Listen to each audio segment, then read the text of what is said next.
Edgar Frías está con nosotros, es el líder y dirigente de Alfaro Vive, movimiento político en formación. Edgar, ¿cómo está? Bienvenido, buenos días. Días. Muchas gracias por la oportunidad de dirigirnos a su audiencia. Bueno, Edgar, a ver, usted sabe que hay el progresismo, hay la izquierda aquí en el Ecuador, y hoy día del centro hacia la izquierda está enfrentando un gobierno agresivo de derecha, y no solamente de derecha, de ultraderecha, con un perfil libertario. ¿Cómo ve la situación usted del país después de tantas cosas que se vienen diciendo? Ahí tiene cooptado toda la función pública típica de los gobiernos déspotas, decía yo más temprano. Cooptado tiene la hacha y machete, la función legislativa, tiene el gobierno, tiene la función judicial, tiene el Consejo de Participación Ciudadana, tiene el Consejo de la Judicatura, tiene Fiscalía, tiene todo. ¿Cómo ve usted esta situación? ¿Y cómo ve al Ecuador? Porque ahorita en una elección dudosa ganó la presidencia de la República porque no se ha podido probar públicamente si es que hubo fraude. Pero para mí es dudosa esa elección. ¿Qué le espera al país ante esta situación, Edgar? Buenos días. Primero, yo creo que la tendencia progresista liderada por Luisa González ganó las elecciones. Este es un fraude descarado que no se puede probar, como usted bien lo señala, pero objetivamente era imposible esa diferencia de votos que bordea el 10%. Así que eso quedará para la historia, pero objetivamente no hay que masoquearnos. Sí ganó la tendencia progresista, nos robaron en el Consejo Nacional Electoral. Eso como primera precisión. Lo segundo, efectivamente el gobierno lo controla todo, tiene todo, todas las funciones del Estado, tiene el apoyo del imperialismo norteamericano, es funcional a sus intereses, alineado totalmente en un tema geopolítico mundial que también juega en lo interno, y en ese sentido tenemos un gobierno que usted bien lo ha caracterizado, de ultraderecha. ¿Qué hacer frente a eso? Lo que siempre hemos venido clamando y hoy se vuelve una mayor necesidad. La unidad de todas las fuerzas alrededor de un programa y de un plan para salvar al país. Eso debe ser resultado del concurso, de la participación, de lo que, reitero, somos la mayoría de ecuatorianos. La antidemocracia no se puede instalar como política de Estado. Basta ver la actitud de los nuevos funcionarios de la Asamblea, que ni siquiera le quieren dar el uso de la palabra a los que se oponen para entender hacia dónde vamos como país. Pero hay elementos que nos permiten mirar el futuro con optimismo. Esta situación de este gobierno, hoy en la mañana veía en un canal de televisión, y ayer también, la gente al pie del hospital del seguro, de los hospitales sin medicinas. Hay recursos en el Estado, pero no se ejecutan presupuestos y no hay medicina. Es decir, no hay salud con este gobierno. La política de pretender aumentar 5 años más para la jubilación, para aquellos viejitos que se dejaron engañar que este era el nuevo Ecuador, ahí tienen una política puntual.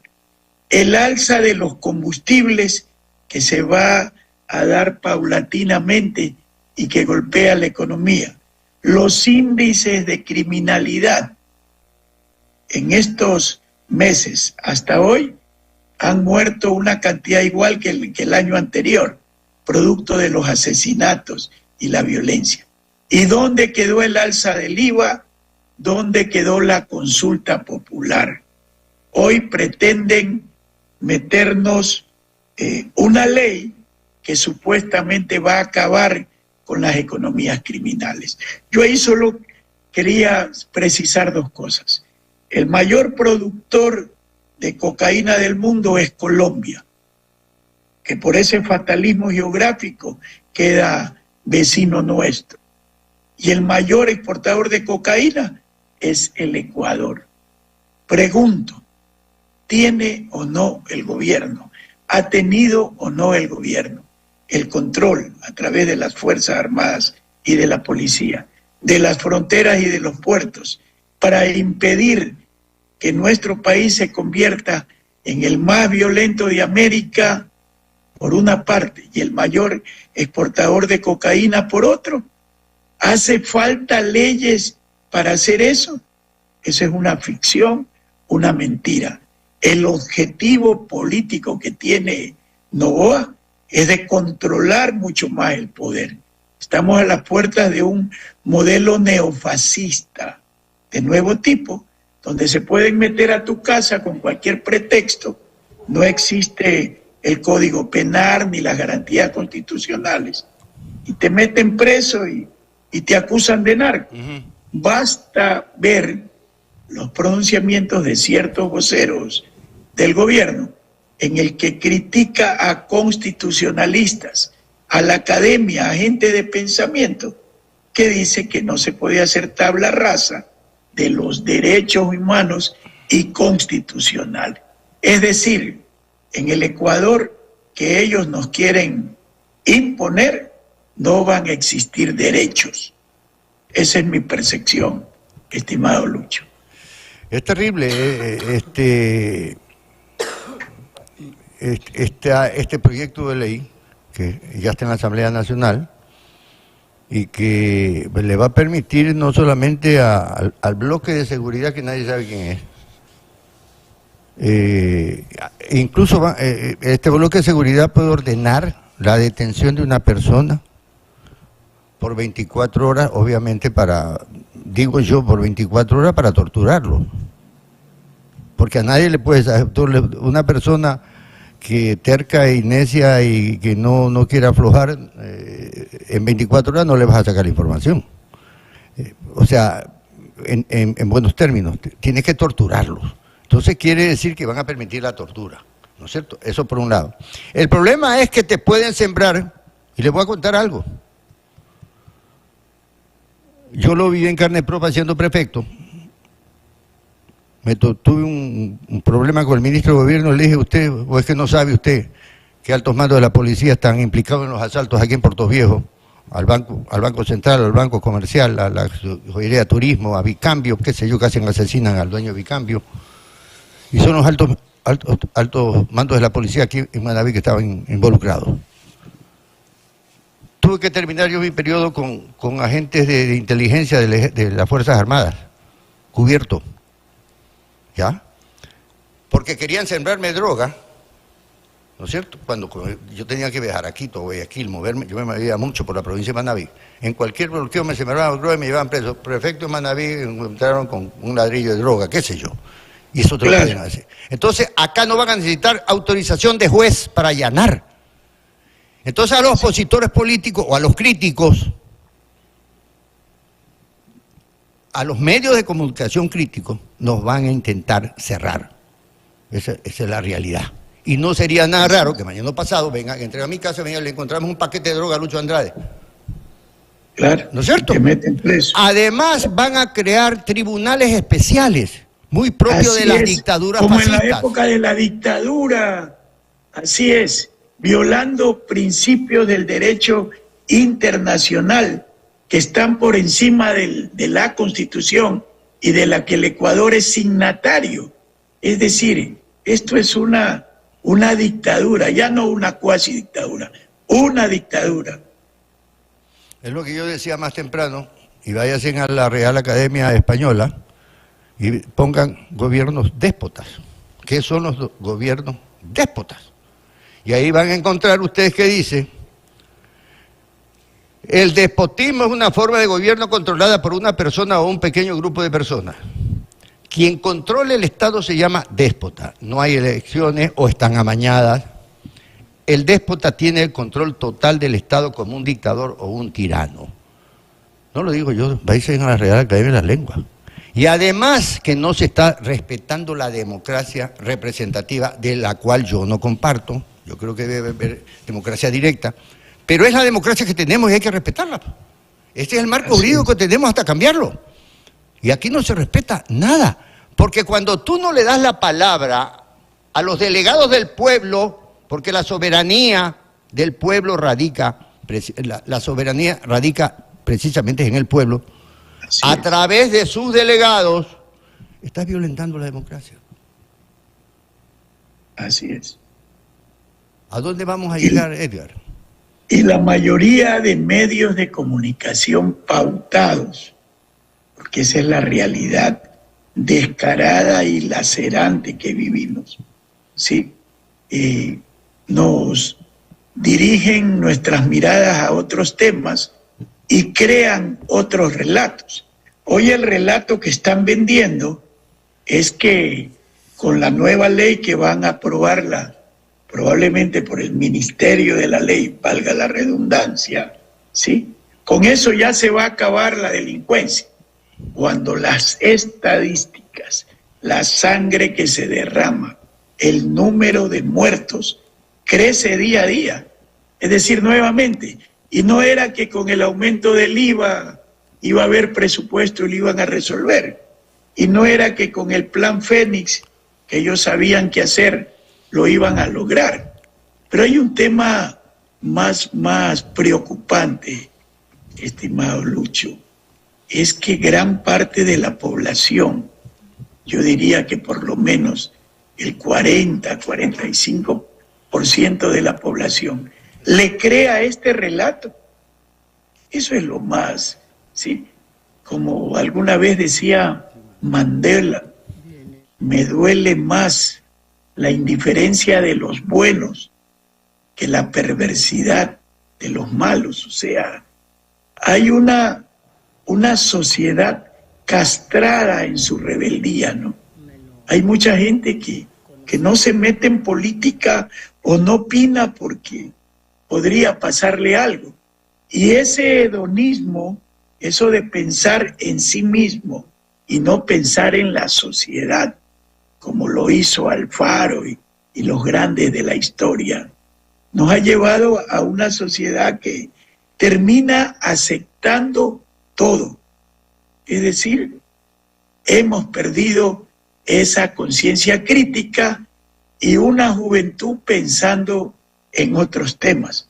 Cuando el país se está destruyendo, cuando la juventud está condenada sin futuro. Eso es lo gravísimo que vivimos como sociedad. Estimado Edgar, buenos días, Moisés le saluda. Yo concuerdo mucho con lo que usted acaba de decir y es lo que me genera más preocupación todavía. Porque si el gobierno le presenta al país este catálogo de política pública que intenta reprimir a la sociedad y todo lo que ya conocemos, a mí me preocupa que pareciera no hay capacidad de respuesta social de la dirigencia alternativa en el país, de la dirigencia de oposición que pueda enfrentar desde las masivas movilizaciones y mostrar el rechazo ciudadano a lo que propone el gobierno, que quizá puede ser el jalón de orejas más fuerte que puede recibir el gobierno para aguantarse un poco y recapacitar o reestudiar lo que está proponiendo. Yo quería consultarle si usted cree que después de los resultados electorales incluso, de una gran cantidad de movimientos de izquierda en el país, que no superaron el 1% de votación, ¿cree usted que hay esa posibilidad tal vez de que exista una gran movilización social, un gran estallido social que pueda hacerle frente a lo que propone el gobierno en estos momentos? ¿O en su defecto la sociedad civil en el Ecuador tiene la voluntad de entender el momento que se vive para darle una respuesta en las calles al gobierno? Brillante pregunta. Dos elementos ahí.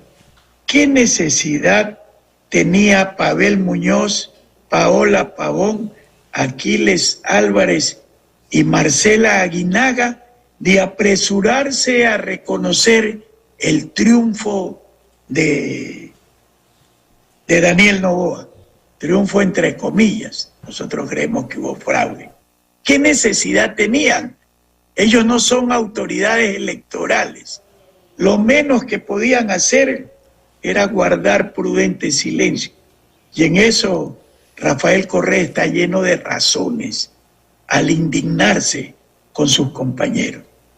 Es decir, demuestra que la cobardía está de moda, que está al orden del día, ¿sí? Aquí le pusieron hasta grillete, lo acusaron del tema de tráfico de combustibles, cuando sabemos que el hermano del presidente tiene que ver en el tema de Petronovoa. Pero mire ese apresuramiento. ¿Qué demuestra eso? Vivimos una sociedad de miedo, de terror. Esa es la realidad.